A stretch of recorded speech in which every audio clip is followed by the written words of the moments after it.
They were always watching, even before I knew it. Now they have surrounded me in a prison of paralyzing fear, for which there is no escape. With their arms extended, they slowly close in on me while I cower in the middle of this terrifying occult. As they chant disturbingly in unison, I can only assume that in the next few moments, I will become one of them. Why did this have to happen to me? Why? My life was already a cesspool of misery and sorrow, and now they have come for me. As they approach my body, trembling in fear, I began to torment myself with the regret of one single action that caused all of this. I should have never taken the damn doll.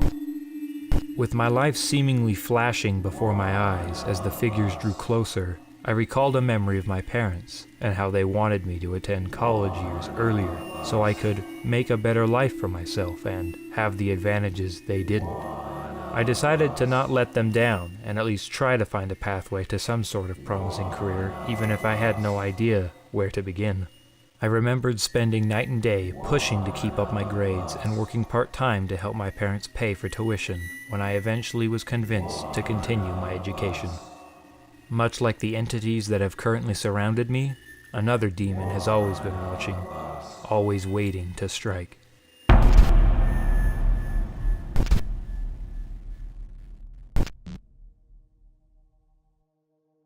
Around the time I was a freshman in high school, I started to notice these strange periods of time in my life where I would be very happy, optimistic, and doing well in school for what seemed like months. Then, I would slowly become depressed and unmotivated. As my grades dropped, my teachers noticed, and my parents were informed of this change in me. I didn't understand what was wrong with me. My life was recently a roller coaster of emotion, and I had no control of it. After my parents were informed of this news, they met with me the following night and told me what was going on. By the look in their eyes, they already knew what was troubling me. My parents told me that I might be bipolar, which affects my mood. They said that it runs in the family, and that a few other family members had shared the condition.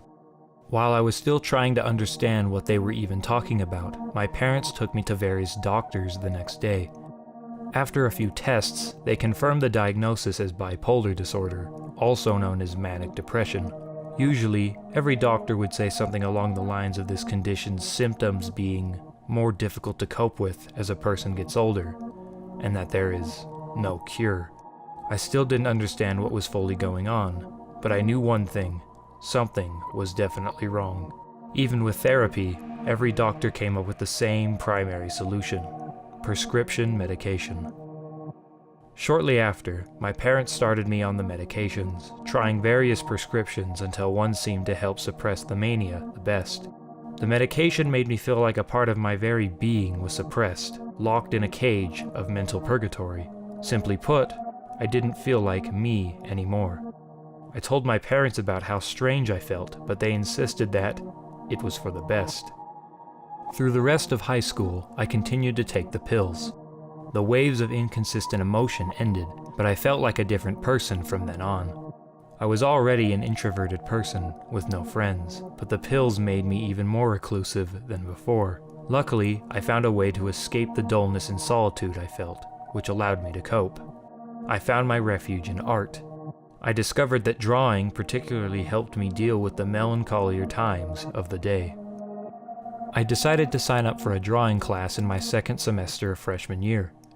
Almost immediately, my teacher noticed my unique sketches. She said I was quite talented and that I should take more advanced classes, even college courses, if I was up to the challenge. I never had anyone tell me I was good at something before, and it made me feel good. I enjoyed drawing, and I was apparently skilled at it as well, so I decided to take the advanced classes. I continued to take the art classes every year until I graduated. My art teachers always wanted me to enter various drawing contests, but I did not feel that my drawings were that remarkable. During my senior year, my counselor recommended that I should attend college and pursue the arts. I never once thought about going to college, mainly because I felt like I had no reason to go. When I told my parents this news, they were very excited and proud of me. They insisted that I should better myself and continue my education. I took some time to think about it, and the next thing I knew, I was applying for college. I was accepted to a university and started working on my undergraduate coursework. I was doing well, working hard, and still taking my medication. At this point, you're probably wondering why I went back to college, as I said before. Why would I need to go back if I was already there? Unfortunately, even with my prescriptions doling down on my emotions, the darkness still found a way into my life. Around the time I finished my first semester of college, my parents went on a date to celebrate their 20th anniversary. When they were driving back home, a drunk driver crashed into them, killing them on impact. The funeral was short, as my extended family was quite small with only a few family friends. A few family members showed up and grieved with me, and then moved on. I felt like I should have been more upset about what happened, but oddly enough, I wasn't that upset. I realized it was the pills that were keeping me from properly grieving, which infuriated me. That night, I took all the prescriptions I had left, put them down the garbage disposal, and destroyed them. I vowed to never take the pills ever again. Afterward, I spent the next few weeks secluded in the dark, trying to catch up on years of suppressed emotions.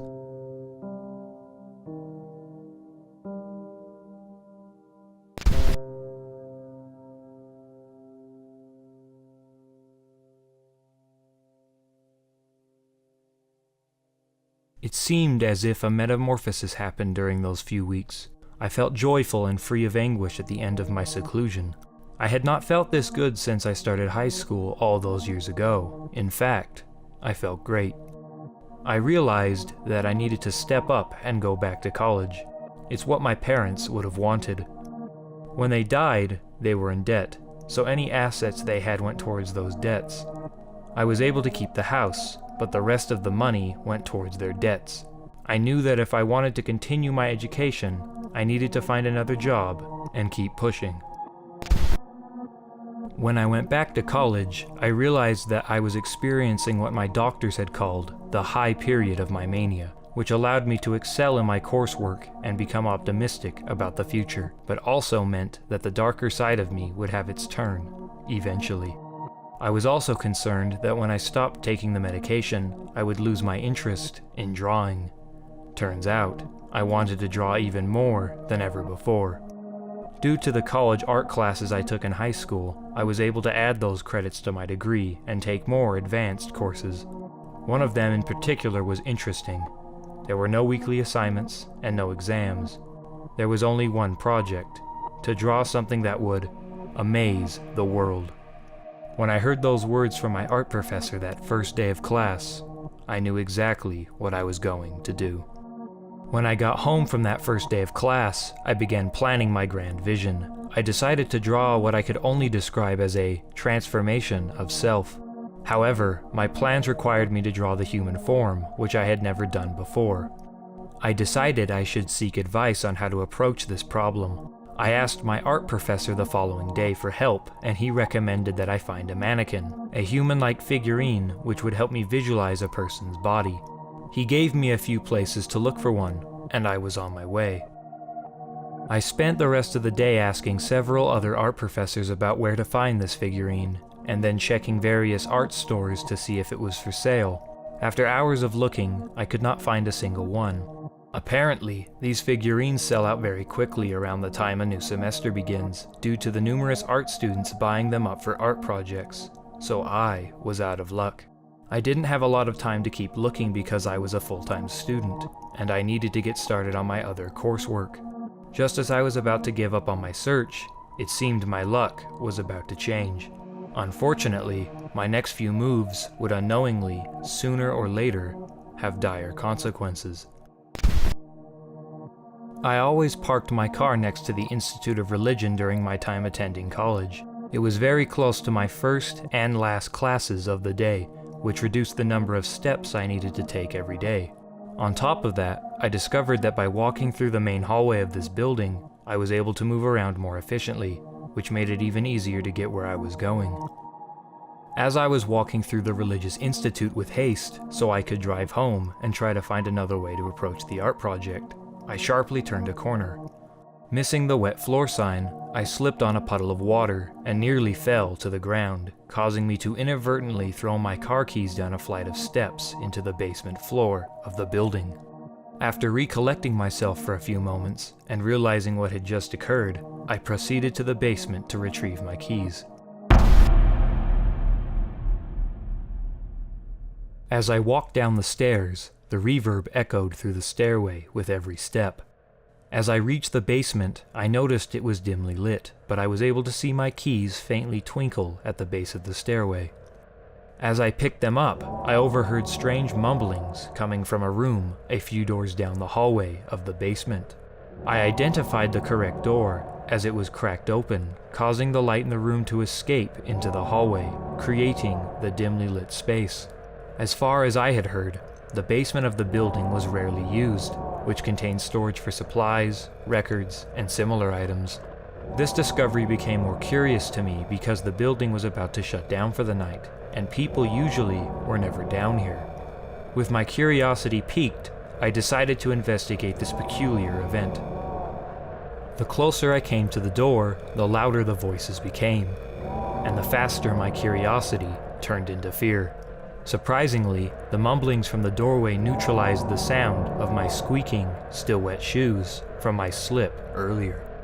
As I was just moments away from the door, the inaudible voices suddenly stopped, as if the individuals inside were aware of my presence. I was mid-step before the voices ceased, which caused my following step to hit the ground with one sharp squeak that was no longer hidden by the voices. It boomed piercingly through the entire basement as it lingered on for a few seconds. As the sound subsided, the door was knocked open with alarming speed as the door swung and crashed into the adjoining wall, creating a symphony of reverb and an almost blinding light. Several black-hooded figures bolted out of the room and ran away from me down the hall. As the door bounced back, the door returned to its previous state, bringing the hallway back to its dimly lit nature. As my eyes readjusted to the light, I was immobile as a statue, in confusion and shock.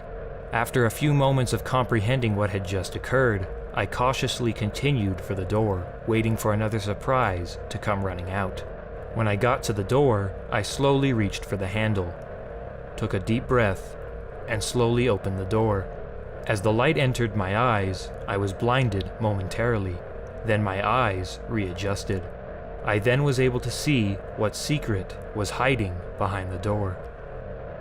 The room was littered with lit candles of many varieties, including the floor, which had the candles arranged into a T-like shape. However, only a few steps ahead appeared to be a shrine which held a wooden doll, also resembling a T-like shape with its arms extended. I couldn't believe it. This was exactly what I needed to start my art project. At this point, I was conflicted, but also desperate. If I take the doll, I would be able to start my project, but I also would be stealing from the people who just ran out of the room. Despite the fear of taking something from what I could only describe as a cult, I decided that I could borrow the doll and bring it back when I was done with it. But like I said before, I shouldn't have taken the damn doll. When I got home, I started practicing by drawing human-like poses over and over again. After hours and hours of practice that night, I was ready to start the project. I placed the doll on my desk and manipulated his body into a straight, standing form. I decided to start the project tomorrow and get some well-deserved rest. I finally would be able to start the project. The next morning, I felt great and I was ready to start my project. When I got to my desk to begin the project, I was confused to see that the doll was not the way I thought I left it when I went to bed. It was how I found it in the basement of the religious institute in a T-like stance. I was pretty tired that night and could have forgotten to move the doll into the straight stance. I decided that I must have imagined doing that and started my project. I spent all day trying to figure out what exactly to draw. What was strange was I knew what I was going to do the day before, but now I was drawing a blank. As the day became night, I had gotten nowhere on the project, and I was frustrated with my lack of progress. I hadn't felt like this in a long time. In my frustration, I hit the doll off my desk and it fell to the floor, causing its foot to fly off on impact. I realized that I needed to calm down and go to bed. Hopefully, the idea would come back to me the next day. While trying to sleep, I noticed that my mood had changed suddenly over the course of the day. I realized that I might be falling into the low side of my mania, which meant things were only going to get worse here on out. I didn't have any of my medication because I destroyed it weeks before in my anger, but I felt like I could handle it because I had done so in the past. On that note, I shut my eyes and kept trying to fall asleep. When the next day arrived, it felt as if I didn't sleep at all. In fact, it seemed like I was only half asleep the entire night. I decided to get out of my bed and try again on the project, despite not feeling too great. When I went to my desk, I was definitely disturbed to see that the doll had somehow made its way back on top of my desk, leaving only its foot on the floor that had fallen off when I struck it the previous night. Perhaps it was the lack of sleep that was affecting my psyche, or maybe it was my condition, which felt even worse than the day before. Either way, I needed to get this project started one way or another. As I sat at my desk trying to put pencil to paper, my mind was still drawing a blank. I was starting to feel like giving up and taking a break for a while, but I knew that it was the demonic mania inside of me trying to take over my mind.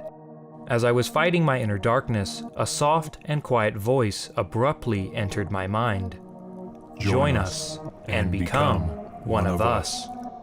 I panicked and rubbernecked across my room, trying to find the person who uttered those words. With no one to be found, I searched throughout the house, hoping that I would find the mysterious culprit.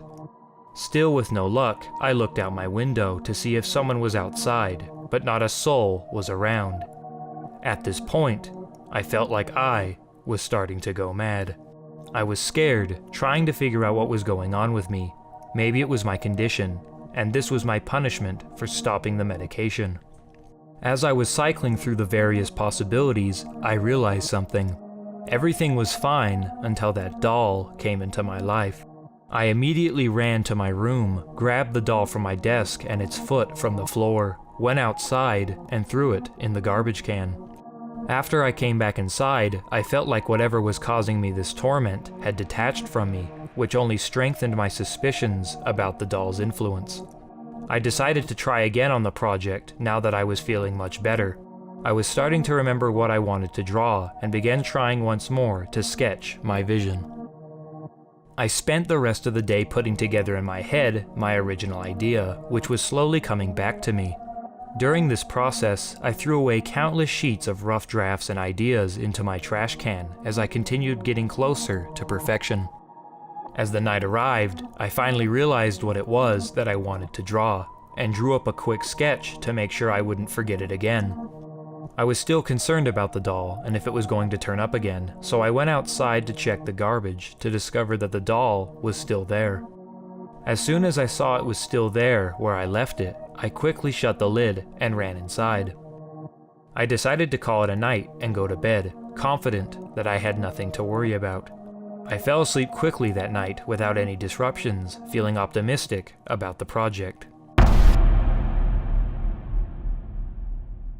Due to my insomnia the night before, I slept through most of the following day and woke up late in the afternoon.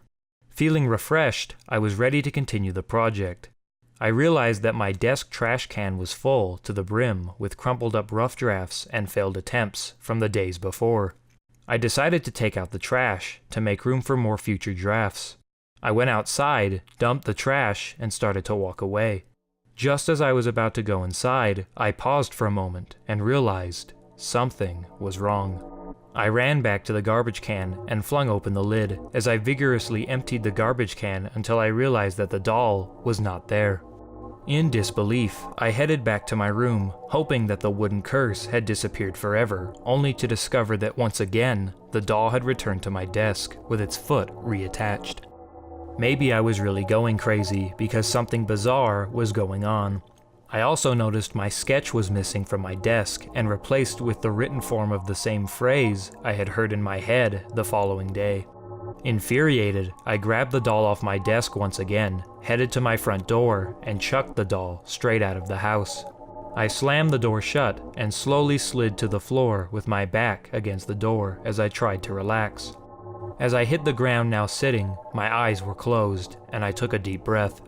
During my exhale, I opened my eyes, and unbelievably, I saw the doll only about 10 feet in front of me down the hallway.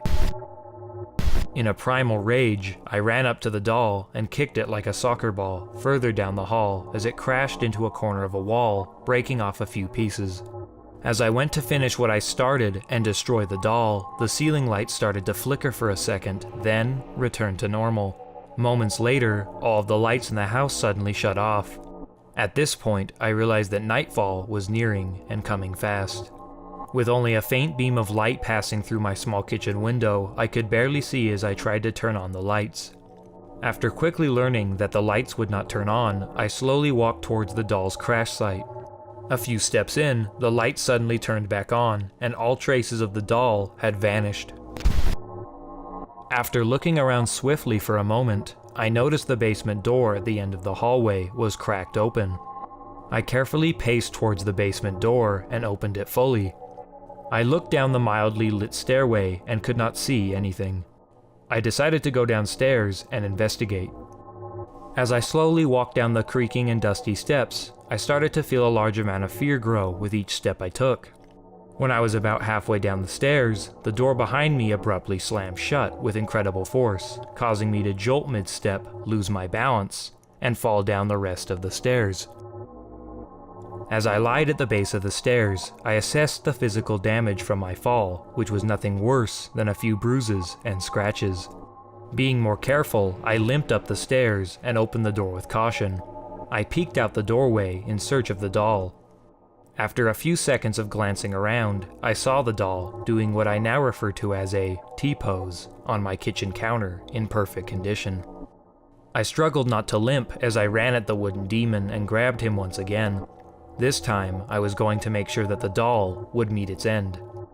I lunged over to the kitchen sink and held the doll down into the garbage disposal. Much like the pills I eradicated from this world, I would also do to this tenacious piece of wood.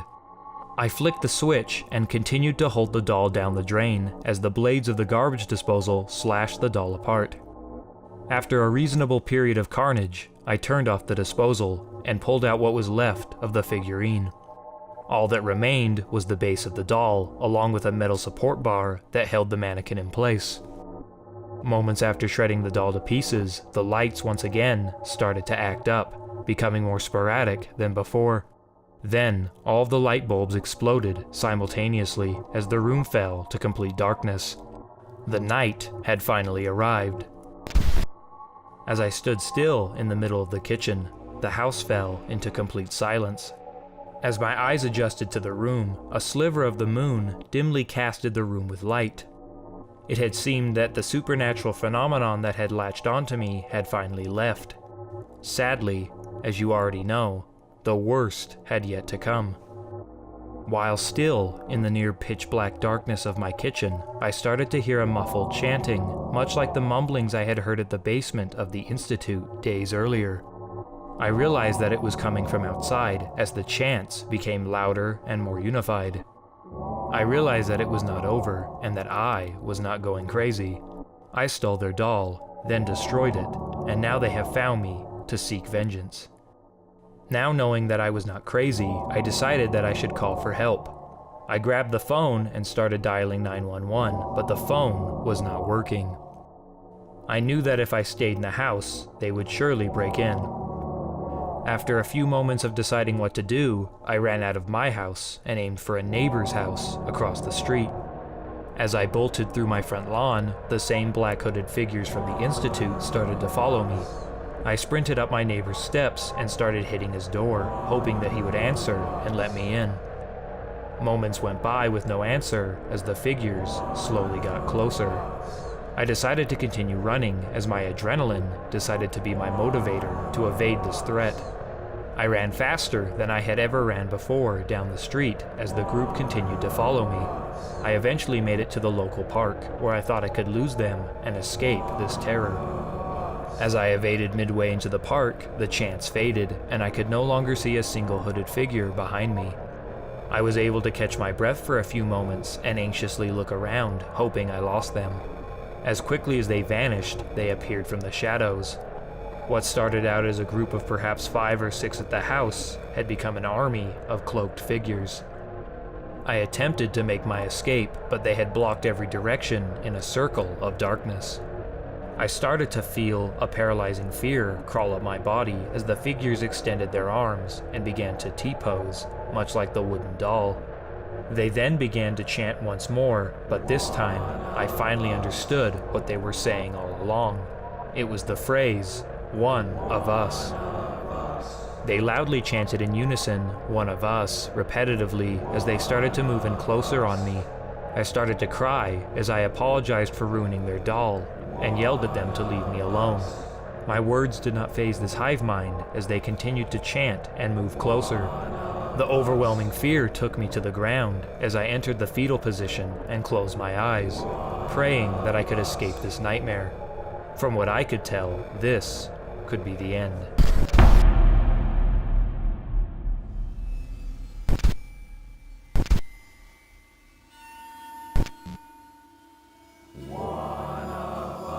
So here I am, cowering in paralyzing fear, as this group of T-posers have surrounded me, chanting what certainly seems to be foreshadowing my fate. I realized that they were watching me since I saw them at the Institute. They snuck into my house and moved the doll. They shut the doors, turned off the lights, and cut the phone lines. My life was flashing before my eyes, and I realized I was doomed. I said it once, I said it twice, and I will say it again. I should have never taken the damn doll. I decided to open my eyes one last time before my fate was sealed. They were only inches away from me, showering me with their disturbing chant, when suddenly I blacked out. Everything was black, but I still felt conscious. I noticed a small ray of light far in the distance. The light revealed 2 people standing by each other. As the vision came closer, I knew what I was seeing. It was my parents, and they looked happy to see me, yet spoke no words. I tried to call them out, but they started to fade away into the darkness. As they dissipated into the unknown, they both smiled, extended their arms, and said the following: "We're always watching. There's no need to fright. We're here to help you from darkness's might. With a singular form, you'll win the fight. The T-pose is the truth, the way, and the light." After they disappeared, everything was dark once again. Shortly after, I lost consciousness.